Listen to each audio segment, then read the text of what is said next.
Bonjour mes frères et sœurs, et ce matin nous allons terminer ensemble le sujet de la conversion de Saul de Tarse. Et Luc donne un chapitre au complet sur la conversion d'un homme.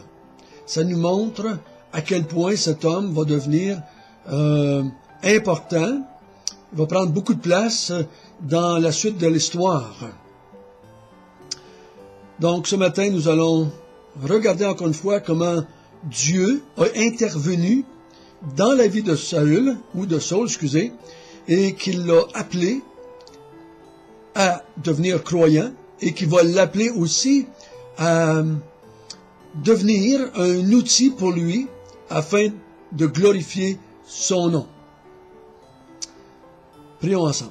Notre Père du ciel, nous te bénissons, nous te glorifions, nous t'exaltons parce que tu es un Dieu de salut, un Dieu qui sauve pour se glorifier, un Dieu qui pardonne pour se glorifier, un Dieu qui se bâtit un peuple pour se glorifier.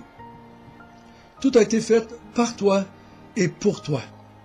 Et c'est pour cela que nous étudions les Écritures afin de bien comprendre qui tu es. Au nom de Jésus. Amen. Donc, nous allons, si vous voulez bien, lire la suite. Nous allons lire à partir du verset 23 du chapitre 9.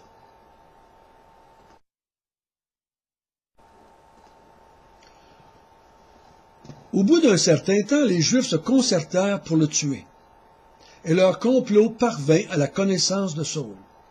On gardait les portes jour et nuit, afin de lui ôter la vie. Mais pendant une nuit, les disciples le prirent et le descendirent par la muraille dans une corbeille. Lorsqu'il se rendit à Jérusalem, Saul tâcha de se joindre à eux, mais tous le craignaient et ne croyant pas qu'il soit un disciple.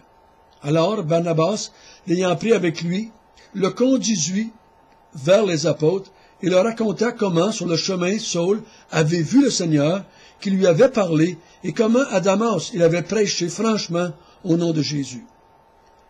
Il allait et venait avec eux dans Jérusalem, et s'exprimait en toute assurance au nom du Seigneur.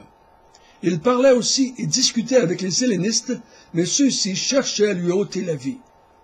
Les frères, l'ayant su, l'amenèrent à Césarée et le firent partir pour Tasse. L'Église était en paix dans toute la Judée, la Galilée et la Samarie, s'édifiant et marchant dans la crainte du Seigneur. Elle croissait par l'assistance du Saint-Esprit.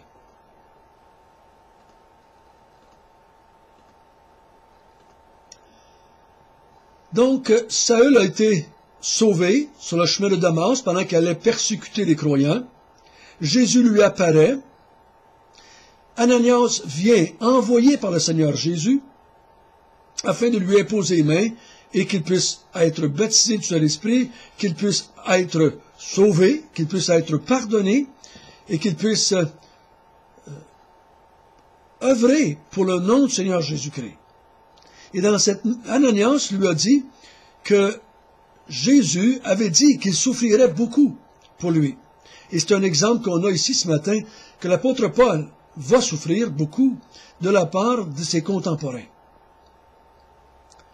Donc,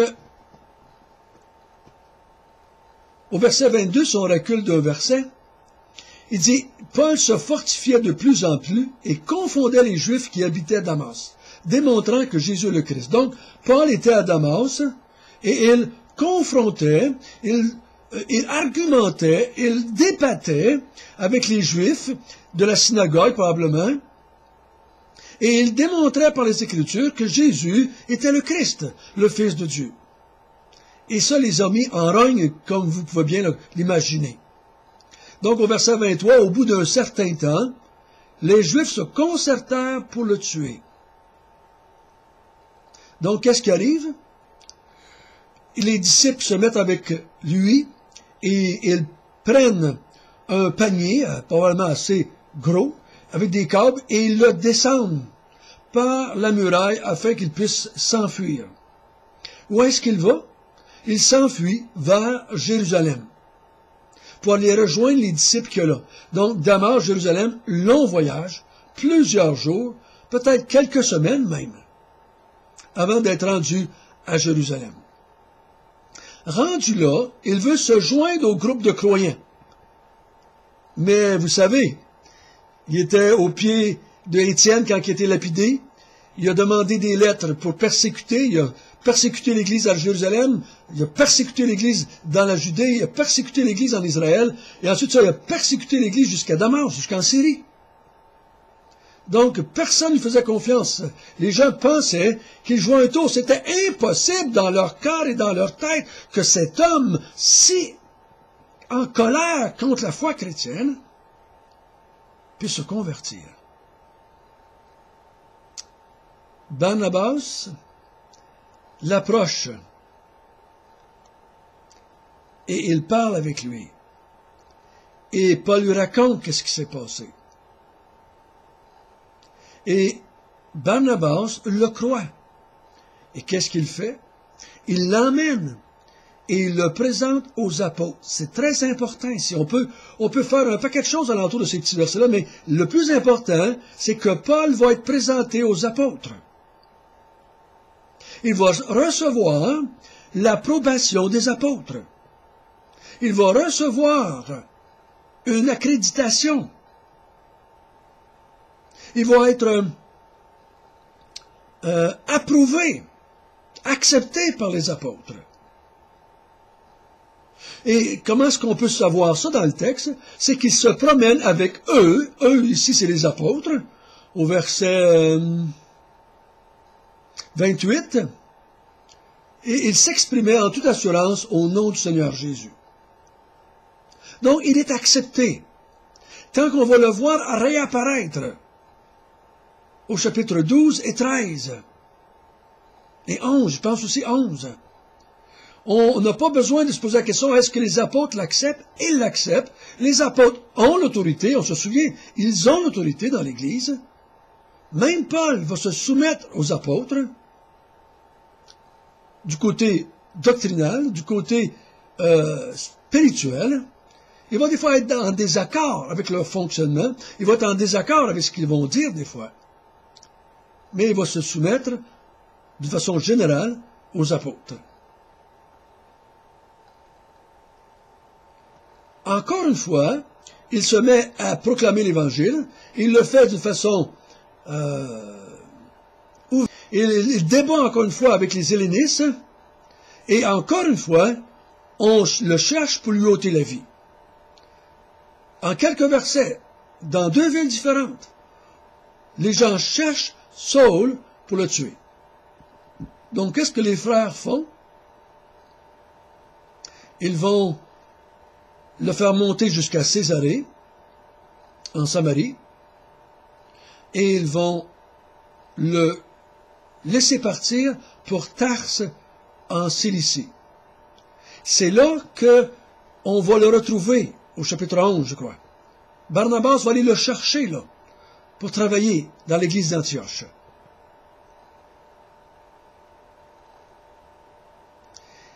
Et on termine ces premiers 9 chapitres, ou cette première partie des Actes des Apôtres, au verset 31. L'Église était en paix dans toute la Judée, la Galilée, la Samarie, s'édifiant et marchant dans la crainte du Seigneur, et elle s'accroissait par l'assistance du Saint-Esprit. Vous serez mes témoins à Jérusalem, en Judée, en Samarie. Et là, je crois que Luc ici ferme la porte. Je crois personnellement, à partir du verset 32, c'est une autre étape qui commence. Et on emmène Pierre à Joppé pour qu'il puisse aller chez Corneille. Mais ici, ça termine les premières années. Il s'est peut-être passé 10 ans, 12 ans, dans ces premiers 9 chapitres. Et l'Église maintenant est en paix. C'est comme si on disait, vu que Paul est converti, lui le grand persécuteur, l'Église est en paix. Dans tout le pays d'Israël, elle s'édifie et elle marche dans la crainte du Seigneur. Donc, l'Église se bâtit, l'Église se fortifie dans tout Israël.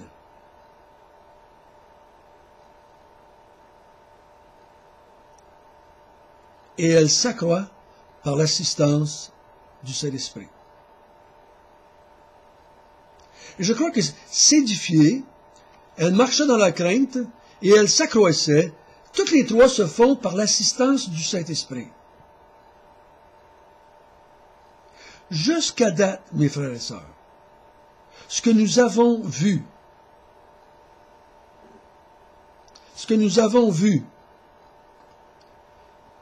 c'est bien que le tout se fait par la puissance du Saint-Esprit. Jésus leur dit que cet esprit s'en vient. Le Saint-Esprit arrive à acte 2. Le Saint-Esprit les remplit continuellement, les contrôle, les guide, les utilise pour répandre l'Évangile. On voit que le Saint-Esprit est donné à ceux qui se convertissent. Le Saint-Esprit va guider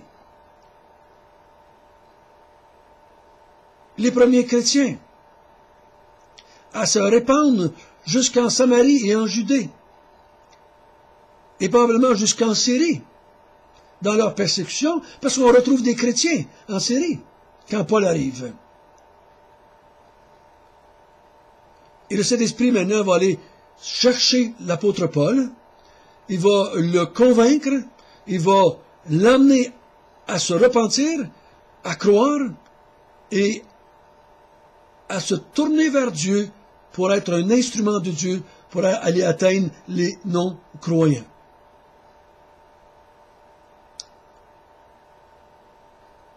Il faut, frères et sœurs, qu'on s'arrête quelques minutes encore.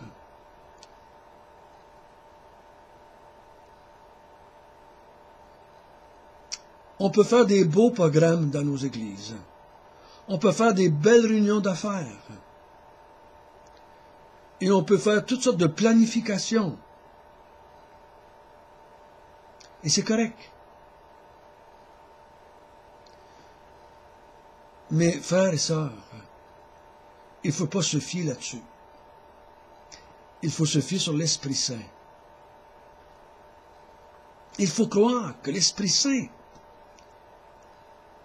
est à l'œuvre autour de nous, dans le monde. Il est à l'œuvre. Et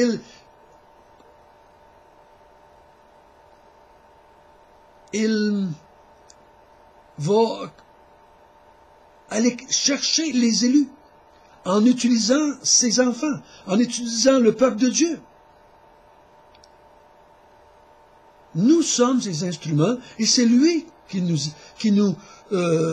utilise. Le mot ici, pour le mot Esprit Saint, c'est le mot parakletos qui est là. C'est le mot qui, le Saint-Esprit assiste ou console ou encourage ou exhorte ou utilise l'Église pour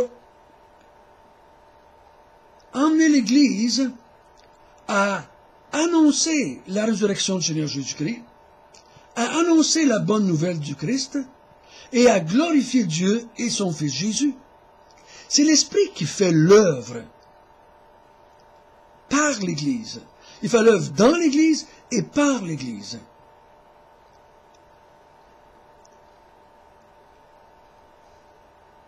Donc l'Église se construit. Quand on dit qu'elle s'édifie, c'est qu'elle se construit. C'est le terme de bâtir, mettre des briques, mettre des morceaux de bois pour bâtir un édifice. Donc Dieu bâtit son peuple. Ce peuple-là marche dans la crainte du Seigneur. Ici, il faut faire attention. Par la crainte du Seigneur, je crois qu'il veut dire, elle marche selon l'enseignement de Dieu. Elle marche selon l'enseignement de Dieu qui avait été donné par les apôtres. Elle suit l'enseignement des apôtres, qui avaient reçu l'enseignement de Jésus, qui avait amené la parole de Dieu.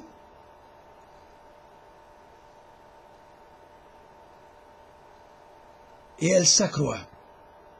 Le mot, je crois qu'elle grandit en nombre. Et c'est tout l'Esprit Saint qui fait ça. C'est pour ça, frères et sœurs, que dans des multitudes de pays, de races, d'époques, il n'y a pas de méthode, il n'y a pas de programme, il n'y a pas de façon de faire. Il y a juste un esprit qui utilise les croyants dans toutes sortes de méthodes, dans toutes sortes de programmes, dans toutes sortes de situations, dans toutes sortes de sociétés.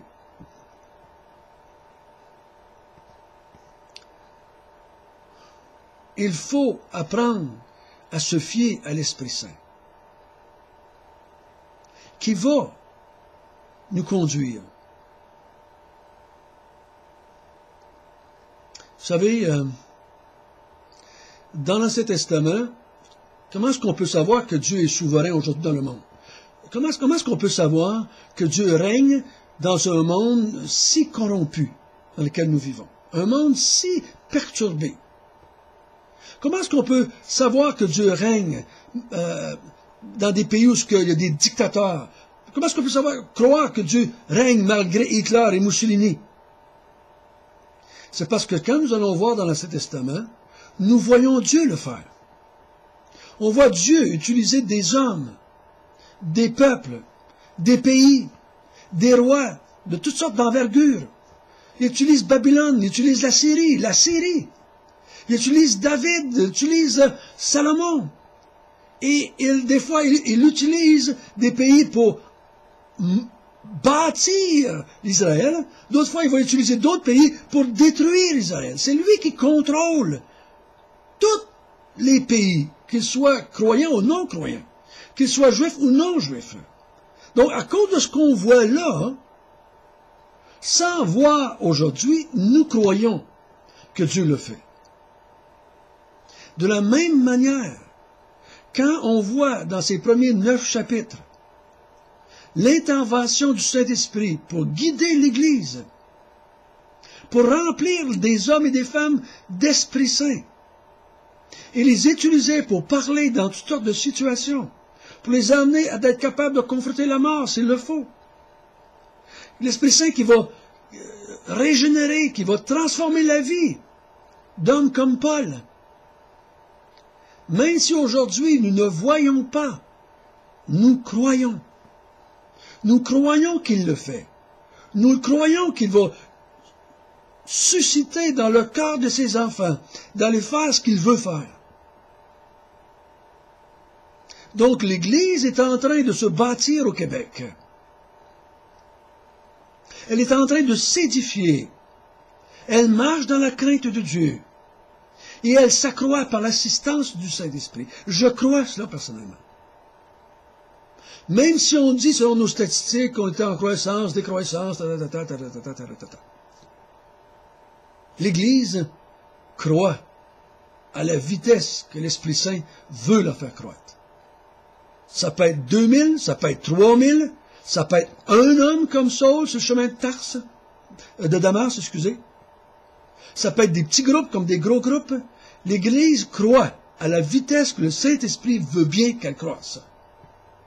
Nous ne pouvons pas lui commander et lui dire comment on veut qu'elle croie. Ça me fait toujours un peu rire de voir les gens dire à Dieu, sauve-en 5, sauve-en 5, sauve-en 25. Pourquoi? Pourquoi mettre des chiffres? Pourquoi dire à Dieu combien en sauver? C'est lui qui décide et c'est lui qui guide. Comme il a fait dans les premiers 9 chapitres, la Jérusalem, la Judée, la Samarie et la Galilée. Et nous allons voir, à partir du verset 36, maintenant il va aller dans toutes les nations du monde. Notre Père du ciel, merci, merci de nous avoir montré à quel point tu es souverain. Tu es souverain pour sauver, pour appeler, pour donner dons et talents. Tu es souverain dans le service que tu vas faire à tes enfants. Donne-nous d'avoir confiance et foi que tu diriges, afin qu'on puisse vivre en paix, Non pas toujours troublés et perturbés et culpabilisés parce qu'on ne sait pas si on en fait assez ou si on fait aux bonnes places. Continue, Seigneur, à nous utiliser, à nous émerveiller, et nous te glorifierons pour tout ce que tu fais dans l'Église et par l'Église. Amen.